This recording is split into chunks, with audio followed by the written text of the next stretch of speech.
Artificial sweetener. Imagine you're a chemist in 1879, working with cold air all day. You're tired, hungry, and decide to grab some dinner, but you forget to wash your hands. For Konstantin Fahlberg, this lazy moment changed history. He takes a bite of his bread, and suddenly it tastes super sweet. Most people would panic, thinking they'd just poison themselves. But Konstantin was curious. He goes back to his lab and starts tasting the chemicals on his desk. This guy was just casually tasting cold hard derivatives, and that's how saccharin, the first artificial sweetener, was discovered. Coal tar was basically industrial waste. It's the stuff they scraped off the bottom of coal processing plants. We took literal industrial waste and decided to put it in our food, and we're still doing it today. Every time you grab a diet soda, you're basically drinking the great-great-great-grandchild. 9.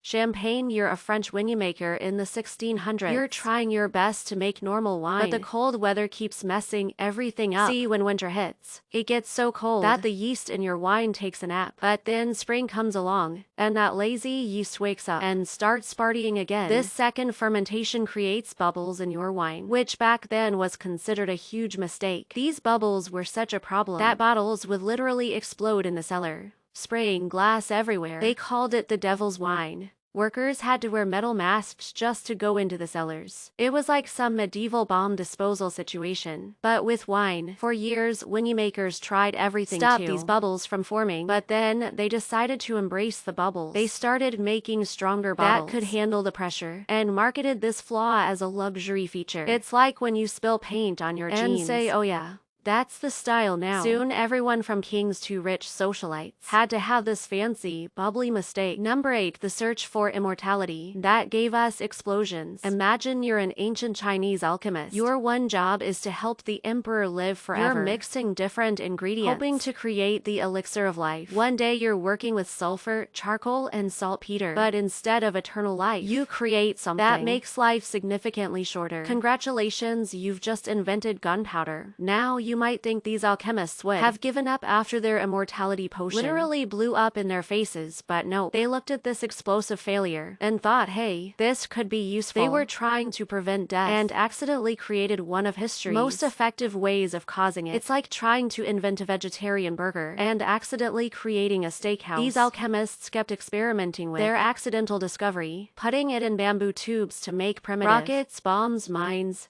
and eventually guns. You know how in Pac-Man each ghost has its own personality. Blinky's aggressive, Pinky's sneaky, Inky's unpredictable, and Clyde's kind of an idiot. Turns out none of that was planned. The developers were trying to make Ghost chase Pac-Man, but they ran into bugs and hardware limitations. Pinky was meant to cut Pac-Man off, but a bug made him aim slightly off target. This made him look like he was trying to ambush Players thought this was brilliant strategy, and Inky was the biggest mess up of all. His targeting was so flawed that he ended up moving in ways that seemed completely random and unpredictable. Then there's Clyde. Poor Clyde was supposed to chase Pac-Man, but they got the distance calculations wrong, so he ends up wandering off to the corner. When he gets too close, the developers were running out of time before release. When they play tested the game, players loved how each ghost seemed to have its own strategy, so they just left it. They accidentally created one of the most memorable game AI systems ever. Number 6. Cheese. Picture this. You're living thousands of years ago, and you need to store some milk. You look around and think, hey, this dried sheep stomach looks like a perfect container. You pour your fresh milk into this makeshift stomach pouch and head out for the day. When you come back, your milk has turned into chunky lumps floating in liquid. Most normal people would throw this away and rethink their storage choices, but our ancestors looked at these suspicious stomach fermented milk chunks and thought, yeah, I'm gonna eat that. They liked it so much they kept doing it. This is how cheese was born. From someone storing milk in the worst possible container. The enzymes in the animal's stomach, called rennet, cause the milk to curdle, and we just never stopped. We've been deliberately spoiling milk for thousands of years, getting fancy with it, adding bacteria, and letting it get moldy on purpose. Someone made milk go bad in a dead animal's stomach, and now we pay extra for aged cheese.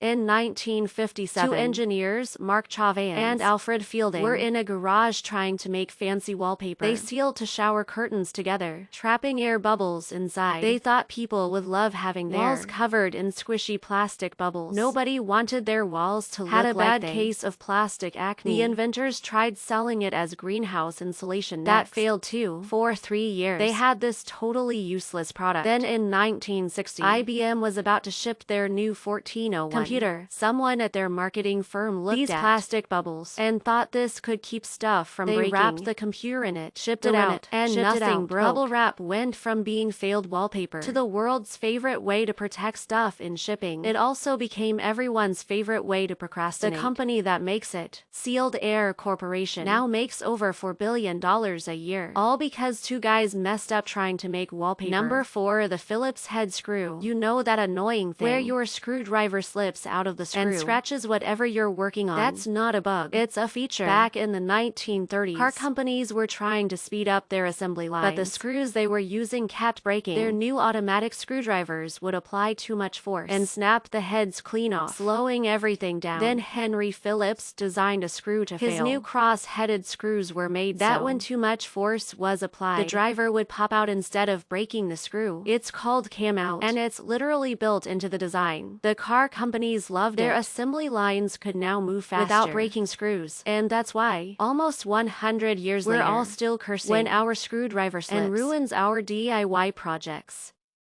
It's 1956, and a man named Wilson Greatbatch is trying to build a device to record heart rhythms. He reaches into his box of electronic parts and accidentally grabs the wrong resistor, one that's 100 times more powerful than the one he plugs it in anyway, and suddenly his device starts making steady electrical pulse. It's like accidentally pouring orange juice in your coffee, except this mistake ended up saving millions of lives. Instead of just recording heartbeats, his device was sending out perfect, rhythmic electrical pulses. Greatbatch realized this could be huge for people with irregular heartbeats. It's like having a tiny drummer inside your chest, keeping the beat when your heart forgets how to dance. The first pacemaker he built was about the size of a hockey puck. He tested it on a dog, and it worked perfectly. Today, pacemakers are smaller than a matchbox and keep about 3 million hearts beating properly, all because some guy grabbed the wrong part from his electronics box too. Botox in the 1970s. Dr. Alan Scott was trying to treat people with crossed eyes, so he injected their eye muscles with one of the deadliest toxins known to mankind, botulinum toxin. This is the same stuff that can kill you if you eat spoiled food. A single gram of this toxin is potent enough to kill over 1 million people. The experiment worked. The patient's eye muscles started working better, but a side effect was noticed. The wrinkles around their eyes were also disappearing. Word got around. Suddenly people wanted to get injected with this deadly toxin, not to fix their eyes, but to get rid of wrinkles. The cosmetic industry realized people would pay big money to get poison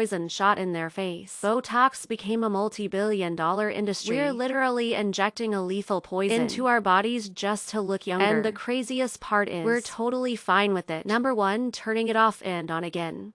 Tech support always asks if you've tried turning it off and on again. Turns out this was originally terrible advice. Back when computers first became common, engineers were very clear that you should always do a proper shutdown. Just cutting the power could corrupt files, damage hardware, and potentially break your machine. But then frustrated people just started yanking the plug, and to everyone's surprise, the computer would start working again. This wrong solution worked so well that it became the go-to fix for literally everything electronic. When devices run for a long time, they build up what engineers call state. Think of it like your brain getting foggy after being awake too long. All these temporary files and background processes pile up like digital garbage. When you force a restart, you're not really fixing anything. You're just giving your device amnesia, wiping its short-term memory clean. Modern devices are now designed with this in mind. They have special protection circuits built in because manufacturers know we're going to keep doing this wrong thing. That just works. That's all for today. I'll be making similar videos in the future. Subscribe to see them.